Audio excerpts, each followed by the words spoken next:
Então, bom, eu sou o Tuba Lira, trabalhei Augusto Lira, Augusto Palácio Lira, meu nome, na indústria farmacêutica quando eu entrei em 1996, logo em seguida, 1997, num curso de novos, recebi o apelido de Tuba e assim as pessoas acabaram me conhecendo, então mantive, hoje vira bullying, na minha época virava marca, então virou meio que uma marca pessoal. Eu hoje trabalho com treinamento e desenvolvimento, trabalho com muitos clientes de indústrias farmacêuticas em diversos segmentos, medicina estética, área hospitalar, pessoal de propaganda médica, vários, dentro de várias especialidades, eventualmente algum trabalho com o pessoal do varejo, promotor de vendas, e foco em liderança, key accounts, time de propaganda médica, eventualmente lá no varejo, a gente tem algumas pessoas aqui no grupo que são mais especialistas, um em uma área, outro em outra. Durante a minha jornada aí como na indústria farmacêutica, eu tive a oportunidade de trabalhar com diferentes especialidades médicas. Fiquei 25 anos trabalhando em indústria farmacêutica, tive a honra de trabalhar com muitas pessoas, alguns que aqui estão.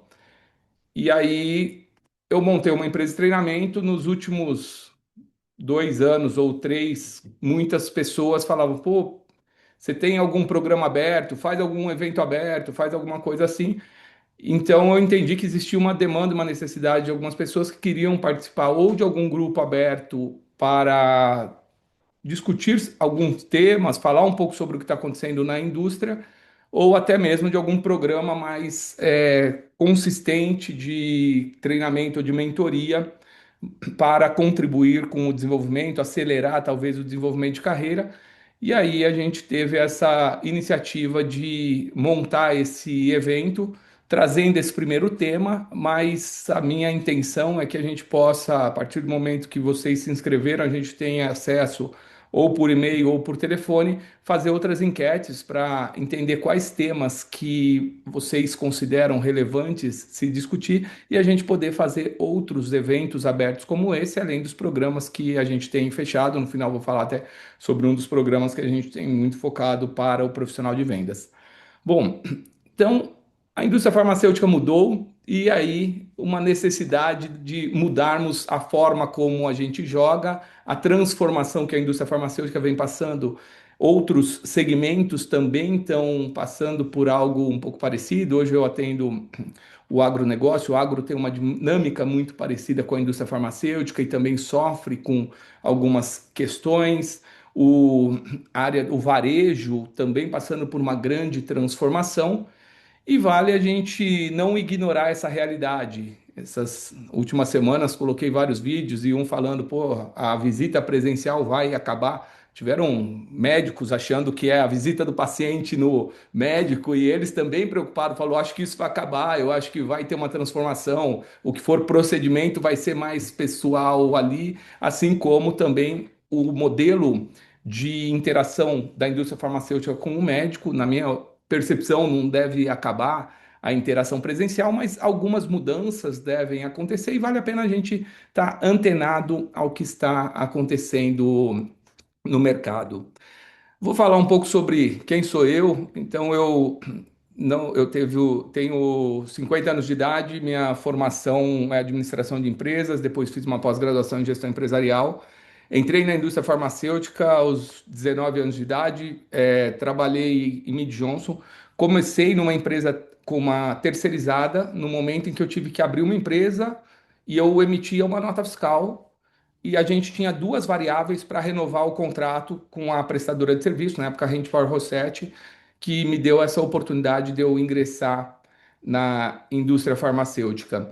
E aí eu, naquele momento, tinha que tinha duas variáveis. Eu tinha que visitar bastante médico, porque eu ganhava por visita, e eu tinha que também, além de visitar muitos médicos, fazer boas visitas, porque eu tinha que nós tínhamos que renovar o contrato baseado no aumento de demanda. Então a gente tinha duas variáveis importantes. Um era visitar muito, outro era fazer com que aquelas visitas fossem realmente efetivas. E aí, baseado nisso, nós tínhamos a oportunidade de manter o projeto consistente. Depois fui para a Mac Sharp Dome, tive a oportunidade de trabalhar com diversas ali diversas linhas de negócio na Mac Sharp Dome. Linha hospitalar, eu fazia expansão, lancei muitos produtos e fui para área fui GD, depois fui para a área de treinamento. Daí fui para a Allergan para estruturar uma área de treinamento em 5 países da América Latina, depois virou ABV e ali foram as 4 empresas onde eu tenho muita gratidão por todo o aprendizado que eu tive, por muitos amigos que pude construir durante essa jornada na indústria farmacêutica. Fundei então o Instituto Elemento, que é uma empresa de treinamentos, e a Course Company, que é uma empresa de produção de cursos online e também vídeos, manuais, muito focado para treinamento. Hoje, com essas 2 empresas, a gente atende diversos segmentos, mas a maioria dos clientes acabam sendo da indústria farmacêutica. E fui construindo uma jornada meio acadêmica paralela. Daí teve uma situação bem curiosa que, num momento, nós discutíamos dentro do que o compliance permitia-se, o que que nós poderíamos fazer diferente para gerar valor na interação com os clientes, e pegamos um programa que nós tínhamos de liderança e levamos para os médicos esse programa de liderança, e daí estruturamos um programa que começava a falar um pouco de gestão. O médico torna-se empresário, mas não se prepara para isso. E daí a gente estruturou isso numa empresa. Depois, hoje é um dos pilares, acabo fazendo algumas palestras ou trabalhos para médicos, mas fui dar aula numa faculdade de medicina nesse meio do caminho, na Fundação ABC. Por 4 anos dei aula numa disciplina de gestão na área da saúde, e assim eu comecei a entender também as dores dos médicos.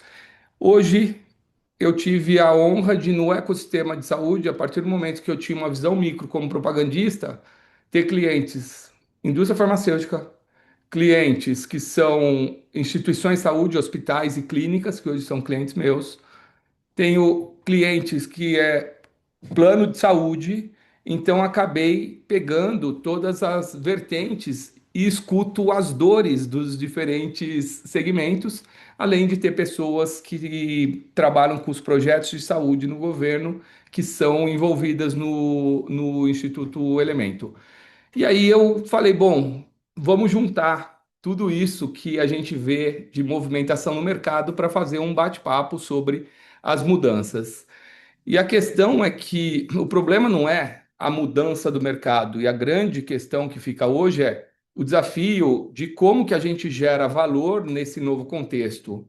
A indústria não é mais a mesma, a indústria passou por muitas evoluções e muitas mudanças que começam do ponto de vista regulatório, ponto de vista de necessidades de buscar profissionais com algumas habilidades diferentes para inserir dentro do contexto, e isso teve uma evolução nos últimos anos, no qual surgem outros stakeholders dentro da indústria.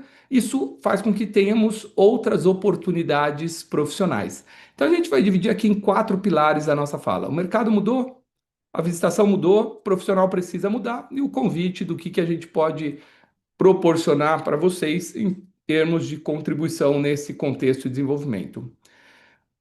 O tabuleiro do jogo é outro. Algumas coisas não mudam. Quando a gente olha a jornada do medicamento, aqui, quando eu fiz a enquete, alguns de vocês, tem pessoas que trabalham no trade, PDV, tem gerente de conta, tem aqui consultores e propagandistas, acho que na maioria, tem líderes de equipe, líderes de líderes, eventualmente alguma pessoa de marketing, treinamento.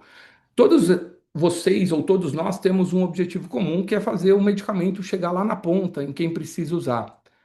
A dinâmica de ter um fabricante que manda para um centro de distribuição, às vezes dele mesmo, ou para um centro de distribuição da rede, isso é muito antigo. Agora, o que acontece nesse meio do caminho até chegar onde eu quero que chegue o medicamento mudou muito. Então, aqui entra, a gente às vezes conversa com os key accounts sobre a jornada tributária. Então, às vezes, para esse medicamento chegar num paciente Uma vez eu estava lá na fábrica em Guarulhos e falava, bom, é incrível pensar que para esse medicamento que foi produzido nessa fábrica, chegar numa farmácia aqui do lado, às vezes ele vai lá no Espírito Santo às vezes vai em Goiás e volta para cá, por conta de questões de incentivo fiscal que às vezes a gente não entende, mas muitas vezes o distribuidor consegue ter uma margem maior com os incentivos e as substituições tributárias do que com a margem que ele tem de ganho. Então a gente tem o fabricante mandando para um centro de distribuição dele, ou eventualmente direto para ou o cliente. Daqui vai para um centro de distribuição de uma rede ou de uma distribuidora ou para um hospital, que daí vai para o ponto de venda para chegar lá no paciente. E fica aquela pergunta hoje: quem compra? Como compra? Quem decide o que compra? Em qual quantidade que compra? Quem que paga? As fontes pagadoras mudaram. Como que paga? Ei, tudo certo? Tá travando para vocês? Dá um feedback para mim. Tudo ok. Ok, tudo ok. Obrigado. E onde será feita a dispensação? E daí entra uma área importante, que é a questão do acesso, que mudou muito. Vamos começar lá na ponta. O que mudou quando a gente pega a questão de desenvolvimento de novas drogas, e vocês todos devem acompanhar o quanto que cada vez mais está difícil trazer uma molécula muito inovadora. Algumas áreas de antibiótico, fungos, antifúngicos, são patologias que não têm surgido muitas inovações, que às vezes a Organização Mundial de Saúde discute-se e preocupa, porque pode ser, de repente, ter uma epidemia e pode ser muito letal. Mas o ponto é que o custo de inovação cresceu exponencialmente. Então a gente sai de um custo de 231 milhões de dólares para o desenvolvimento de um produto em 1987 para chegar perto de 2 bilhões de dólares, depende da tecnologia, da metodologia do produto a ser desenvolvido. E isso, o tempo, por outro lado, de pesquisa e desenvolvimento, que era de 10 anos, quando a gente pensava, quando eu entrei na indústria farmacêutica, do dia que descobria-se uma molécula, começava-se a fazer os estudos de fase um, a perspectiva era de 8 a 10 anos para essa molécula chegar no mercado e estar disponível para o paciente. Hoje fala-se em 15 anos, já fala-se em 20 anos, às vezes mais o tempo de desenvolvimento. Com isso, o custo de desenvolvimento está cada vez mais alto, o tempo para a recuperação do investimento é cada vez menor por conta da lei de patentes. E aí a pergunta, quem que paga essa conta? Desde a pesquisa até chegar lá no lançamento. Isso faz com que as empresas também começam a ser mais seletivas aonde vão pôr os recursos para desenvolver e começa a ter uma mudança importante, principalmente aqui no Brasil, no que se refere aos produtos de trade, que acabou hoje ficando muito na mão das indústrias nacionais, contribuiu para um crescimento exponencial das indústrias nacionais, e as multinacionais que investem em pesquisa tentando focar mais em doenças raras, em produtos que têm um valor agregado maior para conseguir recuperar um investimento. A gente não pode ignorar que a indústria farmacêutica é uma indústria rentável, é uma indústria muito boa, no entanto, tem dados que falam que de cada 10 moléculas que se lançam, quando a gente pensa em moléculas de pesquisa e desenvolvimento, e isso também serve para alguns medical device, em torno de 6 delas, às vezes 5, se pagam, outras não. E daí, às vezes, a gente vê as empresas lançando um produto, apostando muito e de repente tirando investimento, porque vê que a conta não fecha ou até tirando o produto do mercado. Então, aqui começou já uma situação. Quando a gente pega desde quando foi, acho que vai completar 30 anos, se não me engano, o genérico no Brasil, hoje já tem mais do que isso. Aqui, os dados que eu pego, eu não tenho acesso hoje às fontes que vocês têm de mês a mês. Então, aqui, quando a gente pegava maio de 2025, a BC Pharma era 39% dos medicamentos vendidos no Brasil são genéricos. Hoje já deve ter passado dos 40%, vocês sabem mais do que eu. Só que quando a gente olha para o cenário do genérico, a gente começa a ter um commodity. Então, para quem está lá no PDV, para quando a gente faz treinamento para equipes de trade que trabalham com genéricos, é um desafio porque eu não tenho muito diferencial e daí a guerra de preço é muito intensa. Quando eu tenho pesquisas com alto desenvolvimento, alto custo, quando eu tenho ali uma surgem outras ali situações que são as doenças mais raras, produtos de nicho, começa-se uma necessidade de talvez ter um outro perfil de profissional interagindo com o médico, que vai além do que o propagandista que tem um nível de conhecimento muito bom e gera demanda, mas até por questões legais, porque começa-se a discutir questões de eventualmente uma indicação off-label, questões relacionadas a estudos clínicos. E aí, hoje a gente tem então o MSL.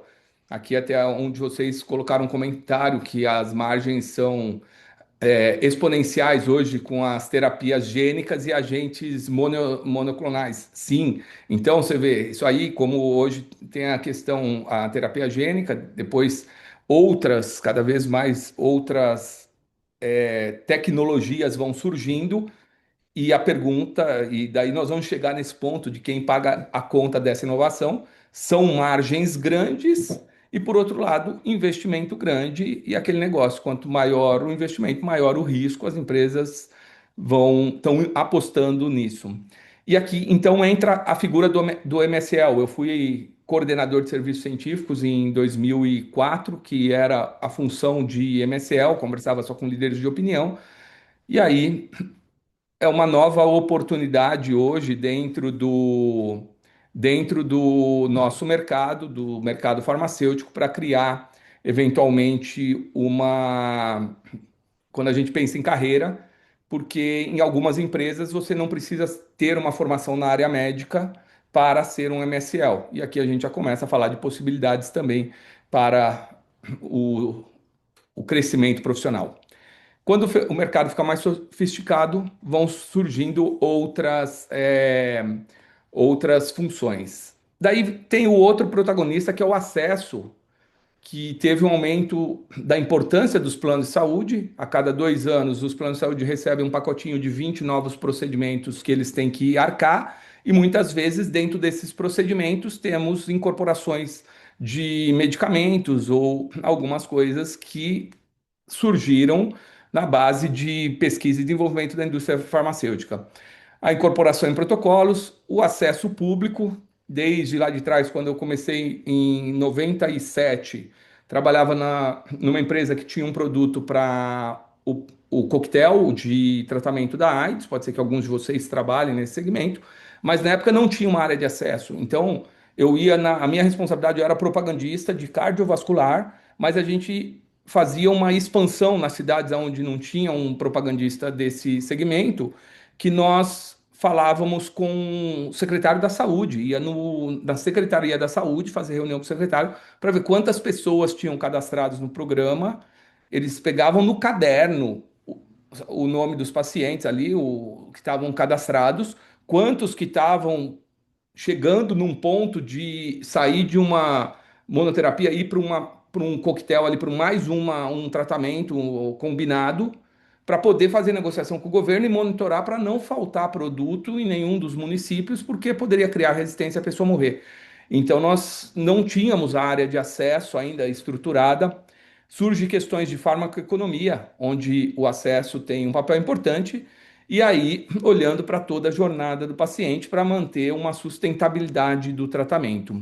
Antes, vender era só convencer, hoje muitas vezes é viabilizar o acesso ao tratamento, seja no segmento público ou privado, como vocês acabaram de falar aí das margens estratosféricas com alguns tipos de produto e produtos que custam milhões e que às vezes é inviável uma pessoa ou o sistema privado pagar e acaba caindo no acesso público. Tem os distribuidores e os distribuidores sob pressão. Hoje, aproximadamente, de acordo com, teve uma pesquisa, nós vamos entrar um pouco mais na parte médica dessa pesquisa, mas uma pesquisa que chama-se Visão 360 Graus do Mercado Farmacêutico, a IFEPEC fez junto com a Febrafar no ano passado, e eles foram entrevistar toda a cadeia, distribuidores, as redes, propagandistas, médicos, líderes da indústria. É muito legal esse material, é muito rico. E aqui eles falavam que ainda aproximadamente 60% das vendas passam pelos distribuidores. A gente sabe que a representatividade das grandes redes é muito grande, mas as próprias grandes redes, ainda por, às vezes, limitações de crédito ou alguma coisa assim, acabam comprando uma parte dos distribuidores. E o setor enfrenta uma pressão por margem, agora a reforma tributária está chegando, e aí a digitalização e risco de novos players que estão chegando. A gente vai falar isso na hora quando apresentar um pouco alguns dados do e-commerce.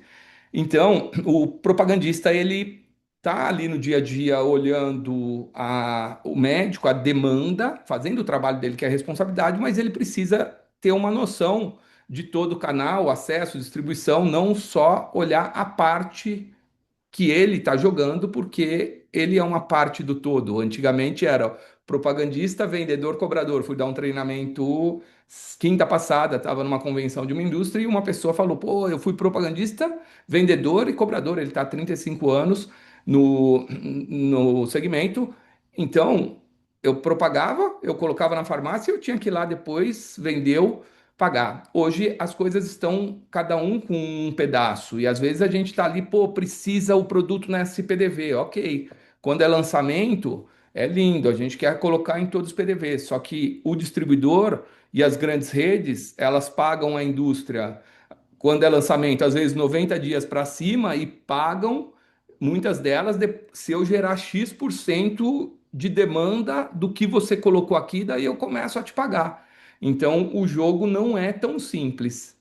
E aí o varejo está se concentrando. Então tem a consolidação das grandes redes, avanço do associativismo, o espaço para diferenciação está encolhendo e aí aumenta a exigência sobre quem vende. Hoje a gente tem aí a RD Saúde, PagMenos, PSP e o associativismo com uma grande predominância. 12% das farmácias da Abrafarma representam 47% do faturamento. Pode ser que tenha um pouco de variação, esses são os números que eu pego das pesquisas que são publicadas, mas vocês têm números mais precisos até dentro da empresa de vocês, referente a como que se comporta cada um dos canais no negócio de vocês. Então a gente tem uma concentração. E o que que acontece com isso? Uma concentração dos distribuidores que foram se profissionalizando. Quando eu comecei, eu ia também em distribuidor, porque tinham cidades que tinham um distribuidor pequeno que era regional e o gerente não conseguia chegar lá. E aí eu ia munido de informação. Ele falava: "Ô, o que está acontecendo no mercado? Como está a demanda do produto? Como que está a pressão?" Hoje o distribuidor está munido de informações, a rede está munida de informações e o gerente, isso é um desafio para o gerente de contas, porque o gerente de contas tem que não só olhar as informações de todos os KPIs que ele tem, mas conectar com os KPIs de demanda, com os KPIs de prescrição, para ter bons argumentos de negociação e colocar o produto certo no lugar certo, na quantidade certa. E aí chega o e-commerce farmacêutico que vem acelerando absurdamente. Então, a jornada virou omnichannel, grandes players entrando na venda online de medicamentos, tá? Aí a questão de mercado livre, via aquisição, isso pode mudar muito a dinâmica do canal. Os Estados Unidos e Europa já aceleraram muito isso e muita coisa acaba influenciando o que o Brasil vai implementar, por mais que existam as diferenças quando a gente pega regional e as diferenças de desafios tributários e tudo mais, mas não podemos ignorar uma realidade. Faturamento das farmácias no digital aumentou 54% de 2024 para 2025, pela primeira vez bateu 20 bilhões de reais. E as vendas online de medicamento no Brasil representaram 18% em 2025. Em 2020 eram 3%. Pô, isso o que que tem a ver comigo? Uma das coisas que tem a ver com o trabalho do propagandista é que sempre fica aquela, conforme cresce isso, da onde está vindo essa demanda, cada vez mais isso pode impactar em bagunçar o mercado. Por outro lado, quais são os riscos que existem quando a gente olha para oportunidades que tem no e-commerce, de repente frear um pouco o crescimento? O custo logístico do e-commerce. Existe estudos, a gente tem aqui dentro da Curso Company, que é a empresa de curso, eu tenho um braço de tecnologia e a gente tem um braço que estamos trazendo para a Farma, que começamos com o parceiro meu, começou no segmento de tintas, eu atendo uma empresa, uma indústria de tintas, uma empresa de tintas industriais, e a gente faz o trabalho na América Latina. E aí implementou esse programa na América Latina. E qual que é o grande ganho? É você conectar o consumidor com o PDV mais perto, fazendo com que a empresa ou distribuidor possa montar o seu e-commerce sem concorrer com o seu cliente. E isso deu muito certo no varejo de tintas, que tinha as mesmas preocupações, pô, vou montar, vou concorrer. O negócio está funcionando super bem. Para termos uma ideia, a quantidade que se deixa de fazer de vendas online em função do custo de logístico, de entrega, é equivalente a faturamento de Coca-Cola e Apple juntos no mundo.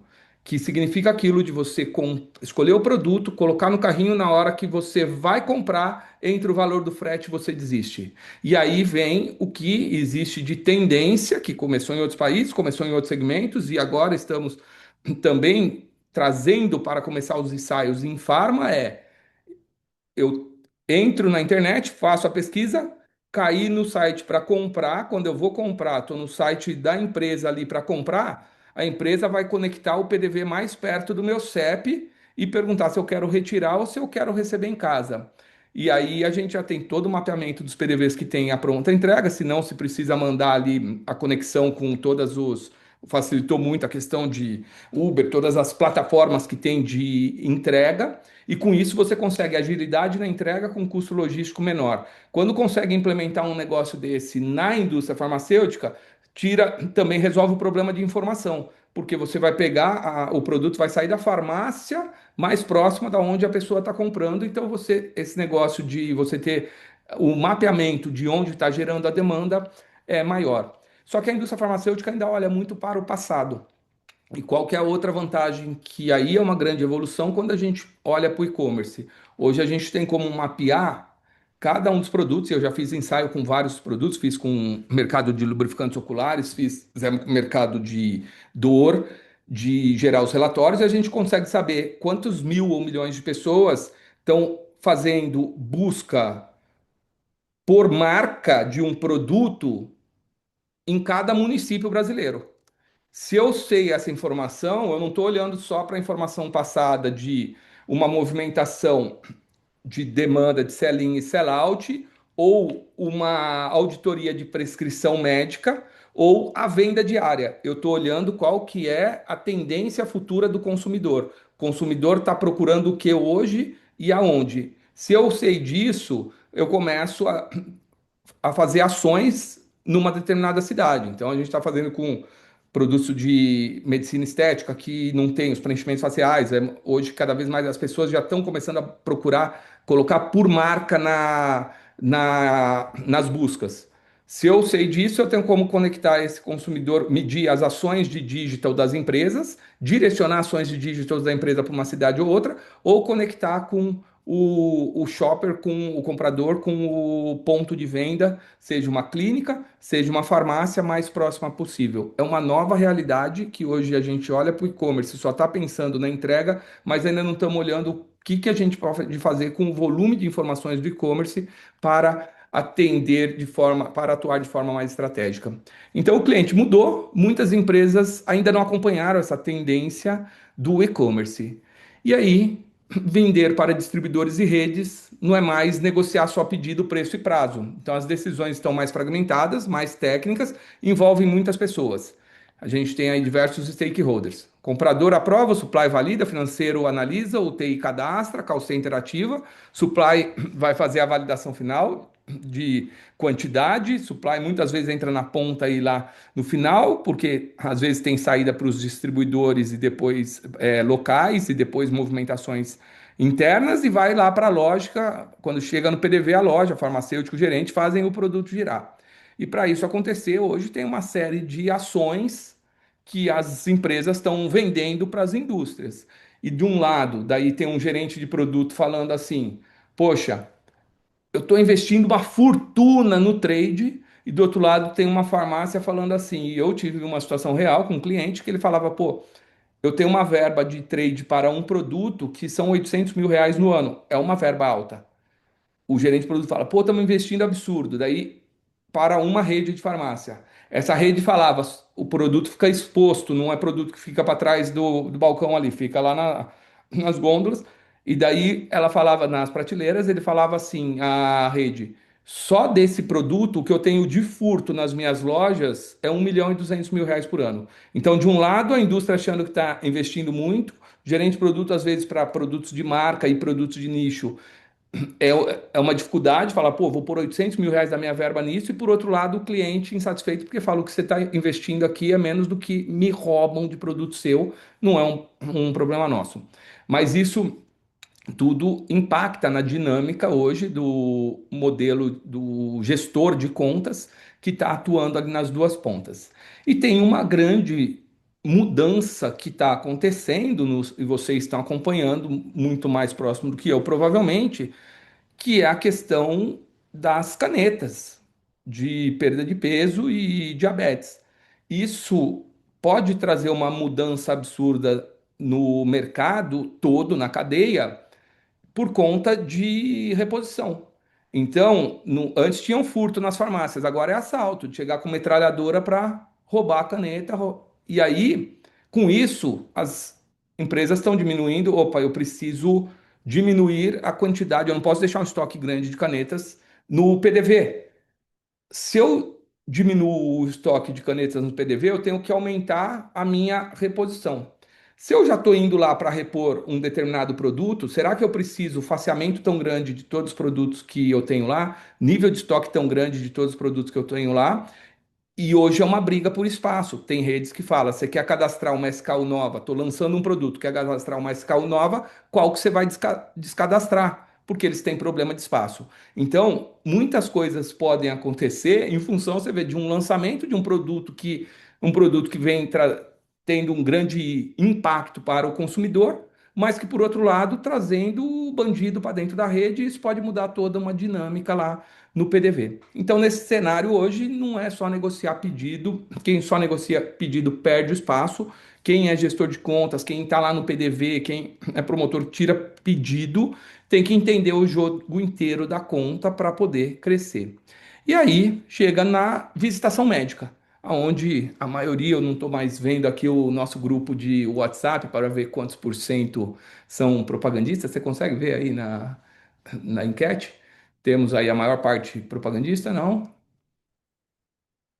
Então, maior parte do grupo aqui, legal, propagandista. Boa, e vou deixar já passo a mão a palavra para o Rafa. E daí, vamos falar um pouco sobre a mudança no cenário no que se refere ao comportamento do médico. Rafa, pode falar, querido, me conta aí o que você quer comentar. Ou só estava falando que você é propagandista, levantou a mão por isso, foi isso? Foi isso, Augusto, desculpe. Imagina que é isso. E se alguém quiser levantar algum. Eu não estou vendo o rostinho de vocês, mas levantou a mão, aparece aqui para mim e a gente faz bate-papo. Então vamos falar sobre o propagandista. Eu tenho um carinho muito grande porque eu tenho gratidão a tudo que eu tenho na minha vida por ter começado a minha carreira como propagandista e hoje tenho a oportunidade de trabalhar com muitas empresas com foco no propagandista. Então, hoje tem uma questão que mudou, a gente não pode ignorar a realidade. O médico não depende mais da visita para ter informação. Quando eu comecei a trabalhar como propagandista, 2 meses depois de um congresso americano de cardiologia, eu chegava lá, doutor, ó, tem aqui um highlight com as principais notícias do congresso. Nossa, que legal, deixa eu ver o que aconteceu no congresso. Ó, nós vamos fazer um evento 3 meses depois, 5 médicos que foram para o congresso para falar o que aconteceu lá. Hoje você está visitando o médico e ele está ali assistindo ao vivo o congresso. Então, já teve uma mudança muito grande que é o acesso à informação por parte do médico, por parte do nossa é, população em geral, em função de todo o volume de informações que nós temos. Para a gente ter uma ideia do que significa a informação, no início, 1900, nós fizemos um trabalho de mudança e entramos muito em dados de volume de informação no mundo. Era gestão de mudanças, era para um cliente que era de seguros. E aí, na início de 1900 e pouco, o volume de informações no mundo dobrava a cada 100 anos. Na década de 80, o volume dobrava a cada 10 anos. Quando nós fizemos esse trabalho, foi em 2023 para essa empresa, o volume de informações no mundo estava dobrando a cada dia. Com inteligência artificial, com tudo que está acontecendo, a cada hora nós estamos produzindo, dobrando praticamente o volume de informações. Só que começa a ficar humanamente impossível a capacidade de acompanhar todos esses cenários, tudo que está acontecendo, interpretar tudo isso. E nesse sentido, a inteligência artificial ela consegue ser melhor do que o meu cérebro. Não sei o de vocês, mas do que o meu não está num volume de conseguir buscar informações de tantas fontes em tão pouco tempo para fazer uma síntese. Significa que a inteligência artificial vai me substituir? Eu acho que a inteligência artificial vai trazer muitas evoluções para muitas funções. Nós vamos falar um pouco sobre funções que acabaram ou que devem acabar, mas o ponto é, lá atrás, quando eu estava na faculdade, em 1997, 94, aliás, entrei, estava começando a falar em internet, porque a internet ainda não era democratizada. E daí tinha um laboratório com o computador lá.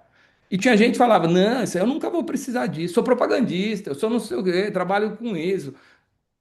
Tá aí. Então, o ponto, a inteligência artificial é a mesma coisa. A gente vai escolher se é o primeiro ou o último a usar, mas nós vamos usar, todo mundo vai usar.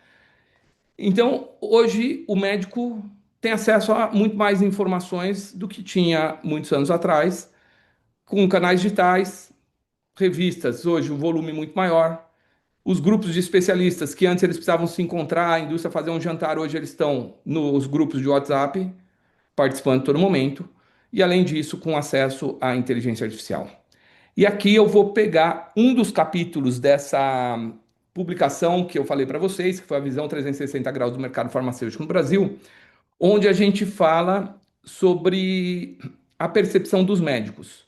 Foram 80 entrevistas presenciais com médicos selecionados de diversas especialidades, mas foi muito inteligente a forma como eles conduziram a pesquisa, porque eles separaram em dois grupos: 40 médicos recém-formados, com até 3 anos de prática clínica, 40 médicos considerados referência em suas especialidades, mais de 15 anos de experiência.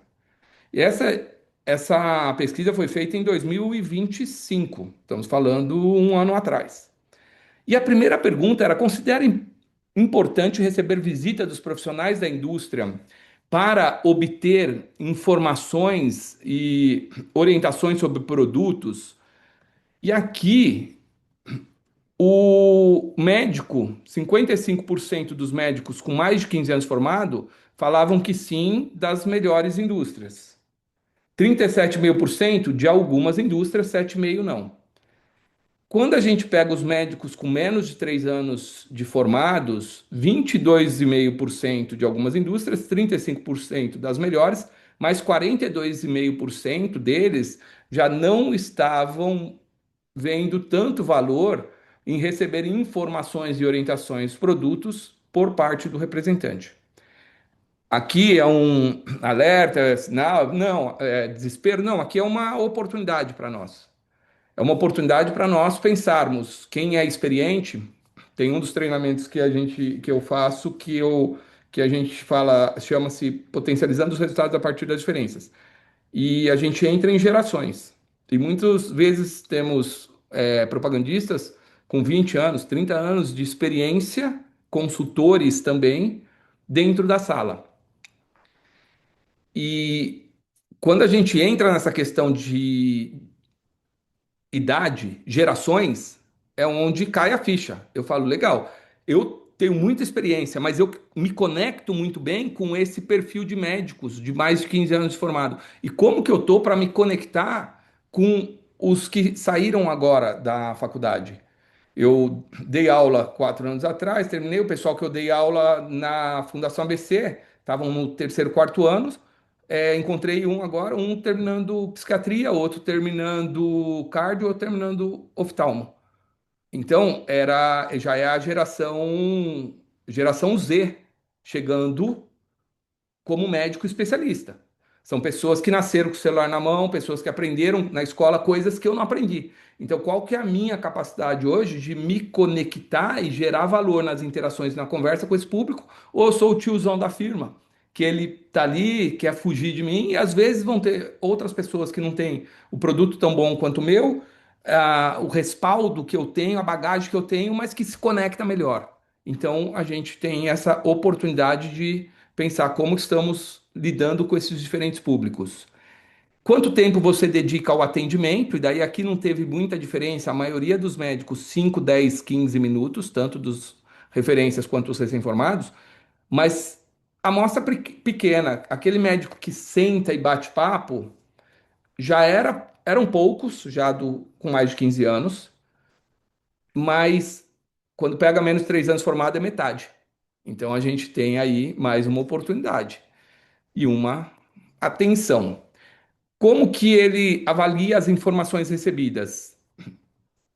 Ambos 30% desnecessários, 57% do grupo de médicos que já tem mais 15 anos como informativa, aqui 40%.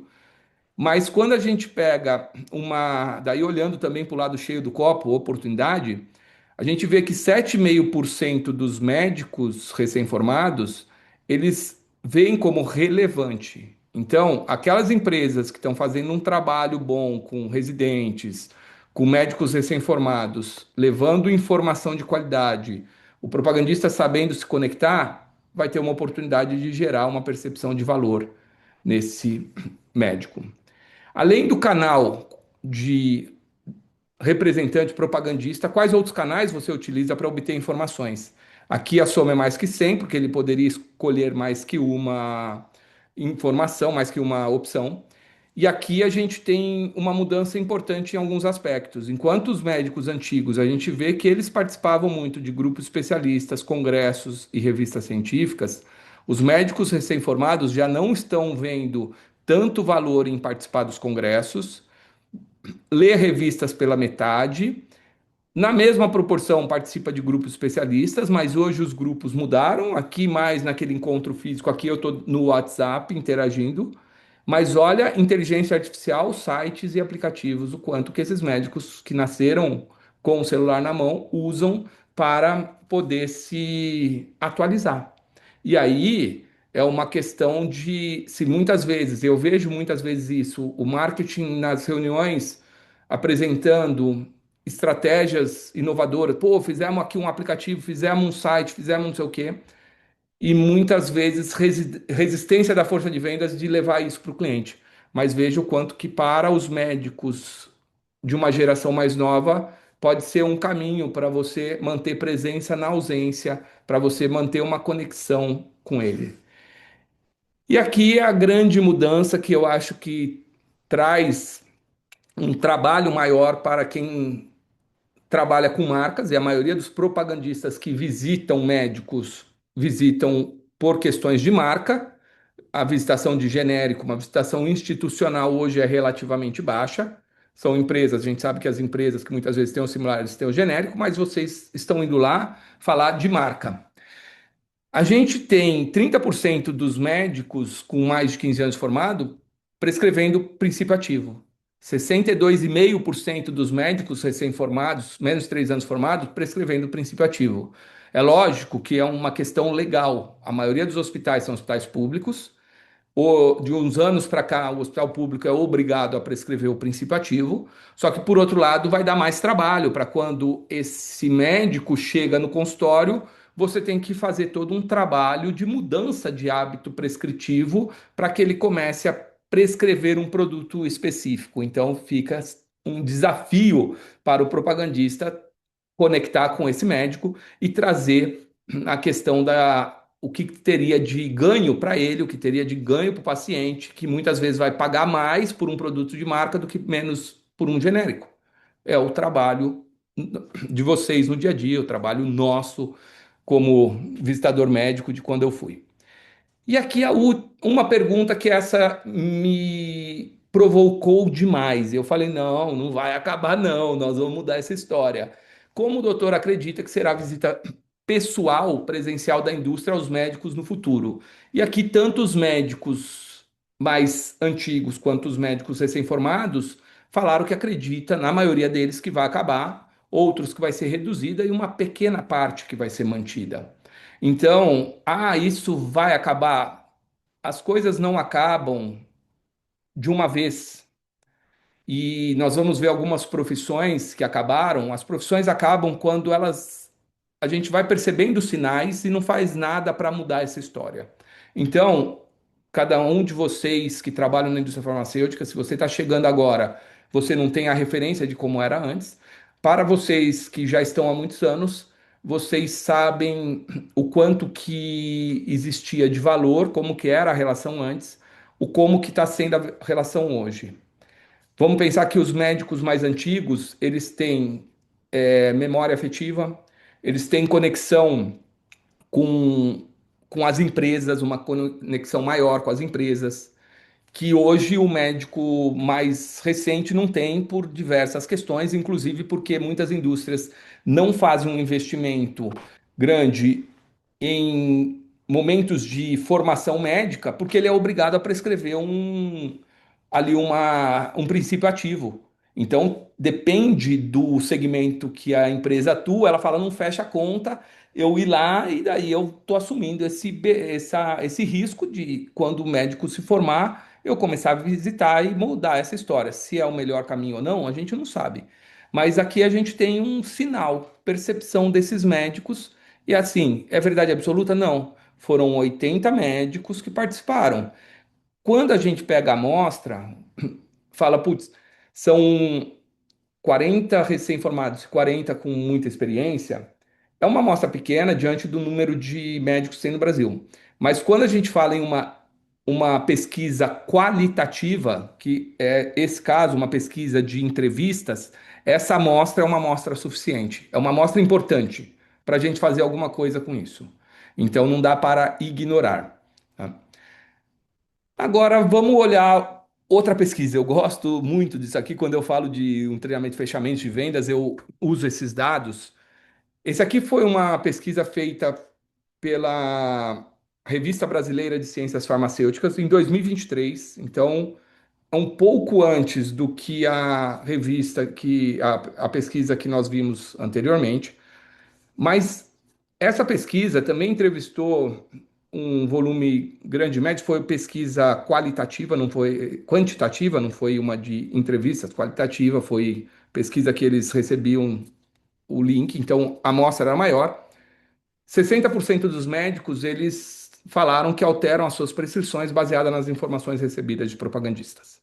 Então, vocês sabem o poder que vocês têm de influenciar o comportamento do médico para ele fazer a melhor escolha para o paciente dele. Isso é muito nobre do trabalho de propagandista. Por outro lado, o número de médicos vai dobrar nos próximos 5 anos. Vai dobrar o número de médicos no Brasil nos próximos 5 anos, em função de quando começou lá o Mais Médico, que faltava médico em algum lá no interiorzão, não sei o quê. O Ministério da Educação ele homologou e aprovou várias faculdades de medicina. Então, com isso, o volume de médicos, o número de médicos no Brasil vai dobrar nos próximos 5 anos. Hoje, há 2 semanas atrás, eu estava com um congresso médico e os médicos também estão preocupados com tudo que está acontecendo. Eles discutem isso, como que vai ser, chegando novos médicos, pessoal topando atender por R$ 10 um convênio e daí isso ferra a classe inteira. Então, o cliente de vocês tem outras preocupações que também estão afetando ou podem afetar os negócios deles. E isso faz com que todos da cadeia estejam num sistema de vulnerabilidade, porque está passando por uma transformação. Vai mudar a relação médico. Hoje, dentro do. Não trouxe aqui para discutir, mas semana passada estava com o presidente de um grupo, ele é presidente de um grupo de hospitais consolidados e presidente do conselho de outros dois, em outros dois segmentos. e falando sobre como que eles medem negócio. Então, eles também estão olhando o médico hoje, os grupos grandes estão olhando para negócio. Redditor surgiu, depois vem Fleury, vem outros, estão virando, todos eles indo para a bolsa e bancos ficando dono deles. Então, toda a cadeia acaba sendo impactada. Isso faz com que o médico tenha problemas na remuneração, isso faz com que as negociações com a indústria sejam diferentes. E o presidente desse grupo, ele falava assim, o que que eu sento, como que eu sento com os meus parceiros, fornecedores para negociar? Olha, quanto te custaria você ir em 60 hospitais do Brasil, sua força de vendas, para ficar negociando? Você vai sentar comigo e vamos fazer um contrato para os 60 hospitais. Então, é uma mudança que vem acontecendo.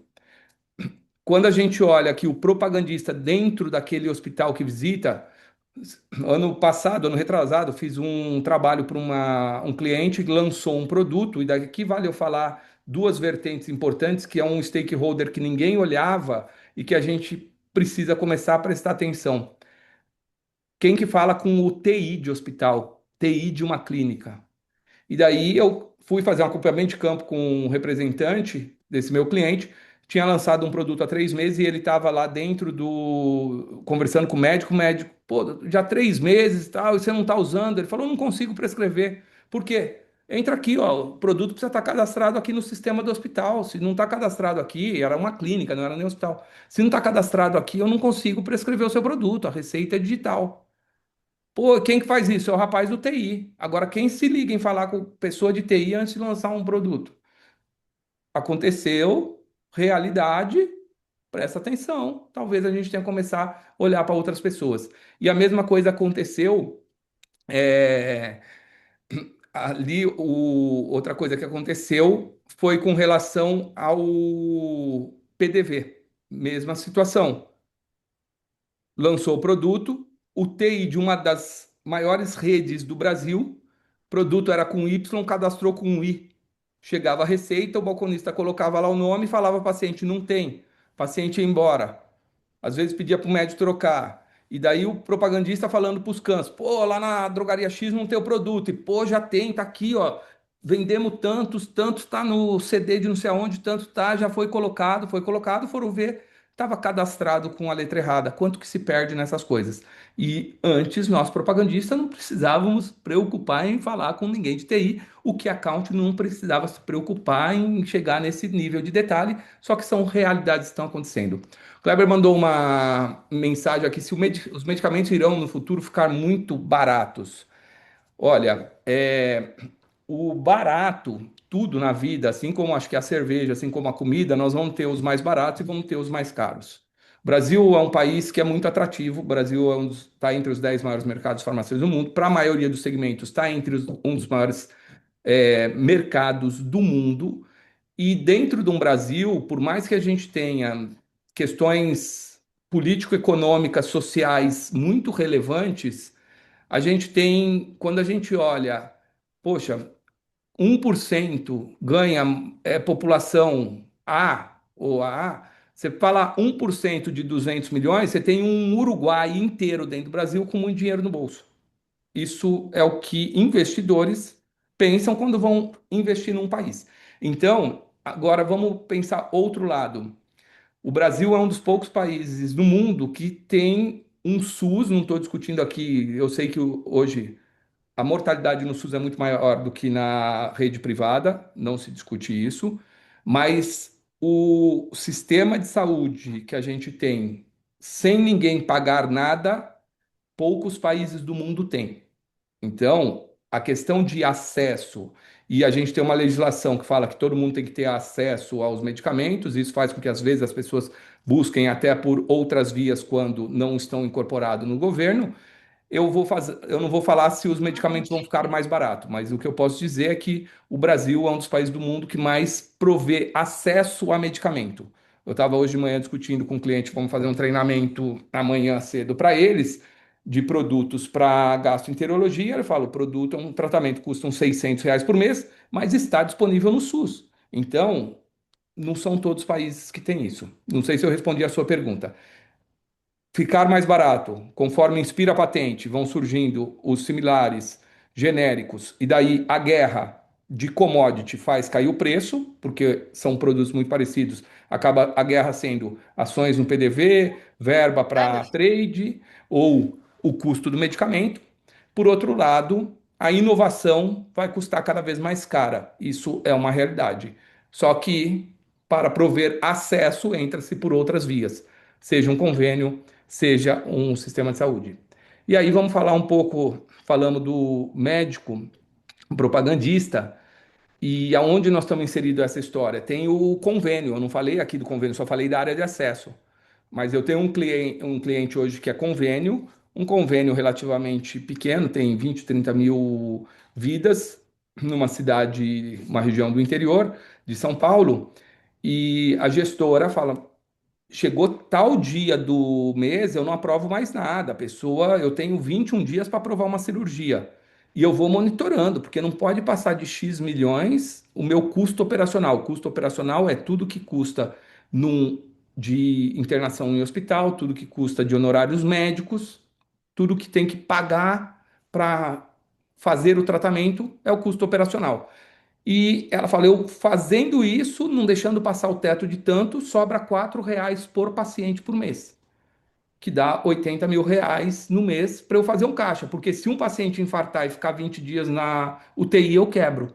Então, tem os grandes convênios, seguradoras, que estão muito bem, obrigado. Tem as Unimedes, que às vezes dá os problemas e daí o médico tem que aportar. E tem os convênios pequenos, que tem uma série de desafios para conseguir fechar a conta.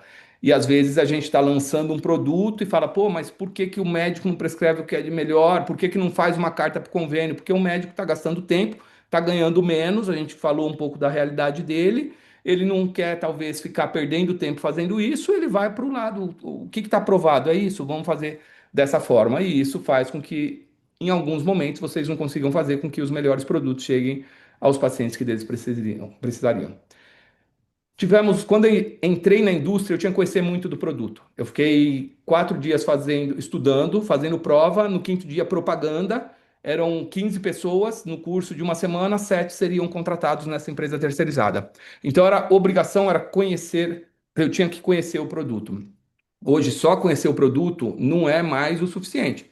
Precisa, para gerar valor, a gente precisa diferenciar. Tem tempo de visita reduzido, excesso de informações e menos relevância do discurso, e o propagandista está no centro da transformação, porque vocês estão ali conversando, levando porrada e tudo quanto é lado. O médico falando, se o produto não está no PDV, vem, volta para o médico falar para vocês, colocou no PDV, a empresa vendeu a cobrança em cima do propagandista para gerar demanda, então está ali no centro desse negócio, e o acesso tentando trabalhar para colocar lá, mas fala, vou pôr, mas e se não tiver demanda? Então a gente tá, o propagandista está no centro para fazer esse negócio fechar. Quando você falou de preço, esse slide, se vai cair o custo do medicamento, Kleber, esse slide é um conceito antigo, década de 80, professor Noriaki Kano no Japão foi um dos maiores especialistas em satisfação do cliente, e ele falava o seguinte: em qualquer segmento, as pessoas avaliam um produto ou serviço por conta de custo, entrega, segurança, atendimento e qualidade. O custo é percepção de valor. A gente pode pagar R$ 100 num almoço e sair satisfeito, R$ 30 e sair insatisfeito falando mal do restaurante, ou ao contrário. Pagar R$ 30 e falar: uau, foi demais, R$ 100 não foi. Posso comprar o tratamento mais caro que tem ou que não funciona. Posso pagar R$ 100 num tratamento, não funcionou, posso pagar R$ 300 e ficar satisfeito. Entrega, a briga no PDV. Às vezes o médico prescreve ou você está numa cidade que ali não tem, na farmácia do lado, a gente sabe que isso às vezes pode influenciar. Segurança na área da saúde, tem mais efeito colateral ou menos? Acaba sendo opção para eu querer pagar mais para ter menos efeito colateral ou não. Vou pular esse do atendimento. A qualidade reduz mais o colesterol ou não, reduz mais a dor ou não, dá mais conforto para o olho ou não, o que que entrega de resultado. E o atendimento, que daí é onde entra o relacionamento. Agora, o relacionamento, a gente sabe, nós vimos 60% dos médicos falando que são influenciados pelo propagandista. Mas desde que o médico pode gostar de dois, pode gostar de mim e do colega também. Que Daí bosta. os outros, os outros vão fazer, os outros critérios ali vão fazer com que a gente chegue o médico chegue num processo de decisão. Gosta de mim, gosta do outro, mas eu consigo conversar mais sobre o resultado do meu produto. O produto tem melhores atributos de segurança. Às vezes vai até prescrever algo que custa mais caro por isso. E depende muito da realidade do paciente. Eu acho que cada vez mais o pessoal tem que. Ai, que O pena. médico cada vez mais vai ser uma pessoa que vai discutir com o paciente. Hoje, nas palestras para médico, a gente Que fala sobre esses bosta. critérios e sobre a importância de discutir com o paciente sobre isso. O médico tem que ser soberano em fazer o diagnóstico e falar quais são as opções. Temos aqui algumas alternativas. Essa custa tanto, essa custa tanto. Essa cirurgia custa tanto, essa custa tanto. Faço mentoria de vendas, às vezes, para profissionais que trabalham em clínicas de oftalmologia ou de medicina estética que oferecem o procedimento. Às vezes, uma cirurgia custa 15 mil reais. Aquela pessoa que está conversando com o paciente não pode pagar os 15 mil reais nesse momento. Só que se ela não fala para o paciente, olha, tem essa opção, que é assim, assim, essa lente tem mais risco de você não precisar usar óculos, o paciente pode fazer a cirurgia, amanhã o amigo dele não usa óculos, pô, operei e uso. Vai lá falar com o médico. Por que que eu não uso? Ah, porque eu achei que você não pudesse pagar para pôr um produto melhor. Eu achei que você não pudesse pagar para usar um medicamento melhor. Então, cada vez mais a gente incentiva também, quando a gente trabalha nos conceitos e oportunidades para falar de gestão para médicos, sobre a importância do médico ser soberano a fazer o diagnóstico e quando ele discute com o paciente para modelar a expectativa do paciente em relação a custos de tratamento, minimiza a chance de quando chegar no PDV o paciente falar, nossa, é caro e volta ou pede para trocar, porque já foi feito esse trabalho antes. Alguns médicos fazem isso muito bem, vocês conhecem, outros têm mais dificuldade. E aí a gente chega aqui na necessidade do profissional mudar, a régua subiu, e a pergunta é quem que vai subir juntos. As profissões raramente acabam de repente. Elas vão perdendo relevância e aos poucos.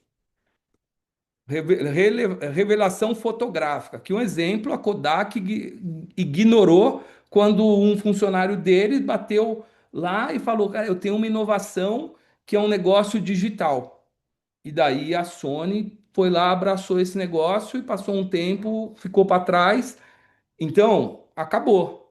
Telefonistas, acabou. Locadora de vídeo, digitadores, cobrador de ônibus. Tem profissões que acabaram, mas tem profissões que transformaram.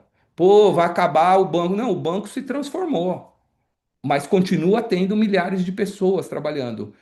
Em alguns casos, diminuindo lá na agência e trazendo para dentro, porque é outro tipo de interação com o cliente. Agentes de viagem, mesma coisa. Vendedores consultivos, cara, não acaba, mas mudou, evoluiu a venda. Não é mais o de porta em porta, não é mais o vendedor de enciclopédia. Quem não sabe, era um tanto de livro que nossos pais compravam para pôr na prateleira. Quem nasceu aí mais novo não conhece enciclopédia.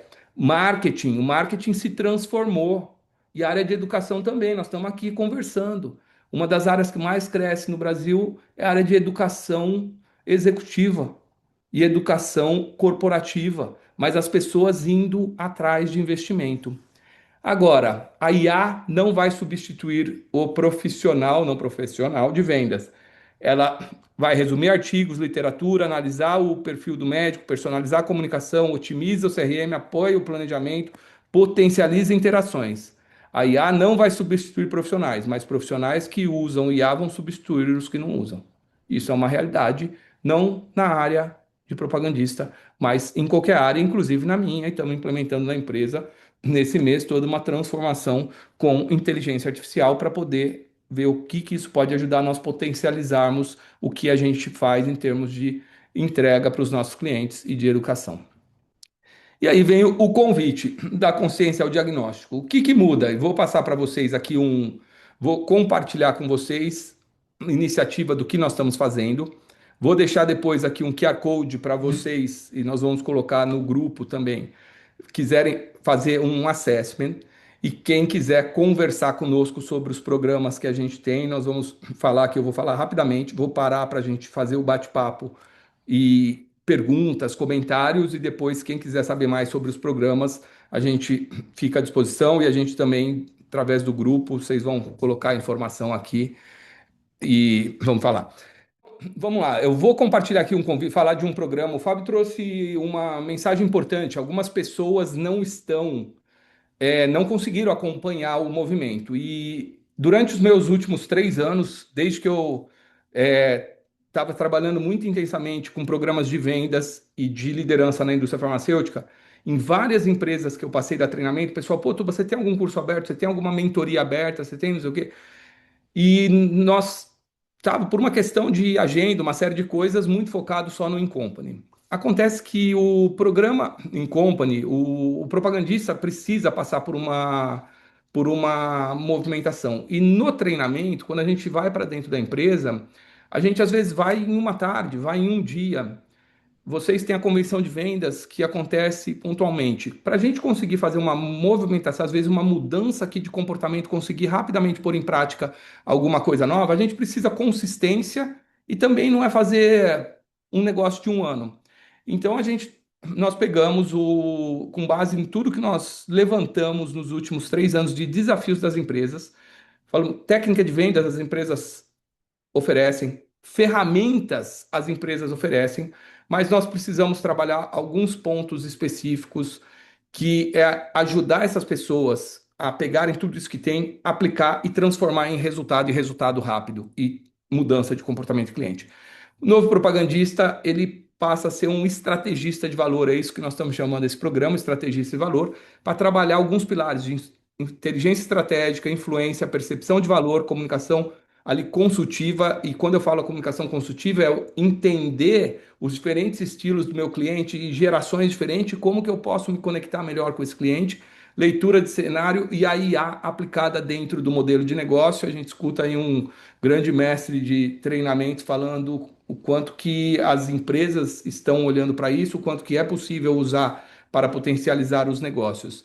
E aí a pergunta não é se a indústria mudou, é se você está preparado para continuar relevante dentro dela. Essa é a questão. Eu estou preparado, conversando hoje com os médicos que eu já tenho muito relacionamento e respeito. Vai dobrar a quantidade de médicos nos próximos anos. E aí a questão que a gente tem que ter em mente é: o médico me recebe hoje porque vê relevância ou pelo respeito que ele tem ao meu profissional? Então, o treinamento corporativo, as pessoas me chamam nas empresas porque elas trazem bem essa palavra: eu quero nivelar. Agora, o nivelar não é o suficiente para você fazer a diferença, se destacar dentro de um grupo. As pessoas que tiverem aqui, tem pessoas que estão em outras posições, são pessoas que sempre foram buscar algo além do que a empresa oferecia. Oscar Schmidt terminava o treino, ele ia arremessar 1.000 bolas mais. Por quê? Porque ele falava: tudo que eu treinei aqui, eu estou em condição de igualdade com os meus colegas. Se eu quero continuar sendo titular, quero continuar fazendo a diferença no time, quero crescer, quero estar na seleção, eu preciso fazer algo mais. Então, pensando nisso, a gente criou o programa para trabalhar uma mudança de propagandista vendedor para o estrategista de valor. Você conseguir, dentro do que o mundo oferece hoje, de possibilidades, potencializar a sua performance. Gerente de contas, ele não é mais um gerente de contas, ele é um arquiteto da conta, ele tem que olhar para aquela conta. Cada conta é um projeto. Isso serve para um consultor que trabalha que faz uma venda de produto para uma clínica, para um médico, serve para uma linha hospitalar, serve para um gerente de contas que atende distribuidores. E o gerente de vendas, que ele continua sendo o estrategista da execução. Então, não mudou o perfil do líder. E daí nós temos os programas dentro do Instituto. Eu vou deixar aqui para vocês, depois nós vamos mandar isso para vocês, mas o que que nós estamos fazendo? Nós vamos lançar o estrategista de valor, não é para qualquer um, é para as pessoas que estão a fim de dar um up, elevar o nível, olhar o que que a gente, como que a gente pode aplicar o que hoje existe no mundo, no mercado, para potencializar os nossos negócios.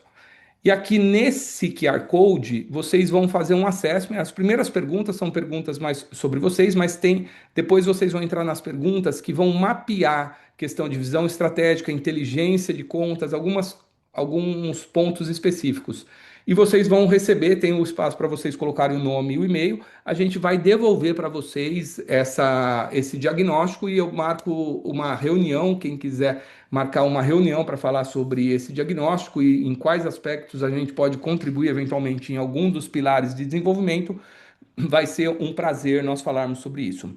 Para quem tinha me perguntado, pô, você tem as mentorias, quanto que é? Nós estamos lançando a mentoria aberta numa condição ali muito próxima, às vezes, do que as empresas pagam por pessoa, na verdade, até uma condição um pouco melhor. A mentoria, ela vão ser 6 encontros, 100% online, de 1 hora e meia. O acesso a um Hub para Performance, que é um portal com conteúdos complementares, aonde durante a mentoria a gente identificando alguma coisa, pô, tô com dificuldade nisso, vai lá e faz o mapa de valor, que é um treinamento de 30 minutos, 1 hora, mas você vai fazendo os exercícios para no final você estar com o seu mapa de valor do seu produto e daí você vem para a gente discutir como que você pode aplicar isso, dar uma lapidada. Fechamento situacional, 7 estratégias de fechamento de vendas. Então tem muito conteúdo dentro do portal, além de 12 cursos online de outros, tem gestão do tempo, temas relacionados à gestão de pessoas para quem está preparando para um próximo passo. Os encontros vão acontecer de formas, além dos encontros, vão ter conversas, vão ser as conversas estratégicas, com o foco de aplicação. Não vai ser aula, não é conceito, é foco da gente trazer o que está pegando, como que a gente pode aplicar a IA, como que você pode usar a IA e vamos usar e vai lá, testa no campo, vê o que aconteceu, volta. E nós estamos com um bônus especial aqui para esses primeiros lotes. Quem tiver interesse, põe aí vaga no grupo de WhatsApp ou aqui no nosso chat, coloca o telefone que a gente entra em contato. E aí, o que eu peço para vocês que vale a pena, faça esse assessment, responda ali o questionário, se não for agora, dentro das próximas 24 horas, porque daí a gente vai dar a devolutiva para vocês e dentro dos pilares que a gente traz hoje, que não é técnica de vendas, aonde você pode ponderar mais, pegar, fazer algo para melhorar a sua performance. E é isso. Aqui é o lado direito, as redes sociais, se alguém não segue ainda, quiser seguir. Do lado esquerdo, quem gostou, quiser avaliar a palestra, depois a gente põe no grupo também. Mas eu vou parar de interromper daí para a gente começar o nosso bate-papo aqui, ver outras perguntas que vocês têm e aproveitar esse momento, que foi uma honra estar com vocês.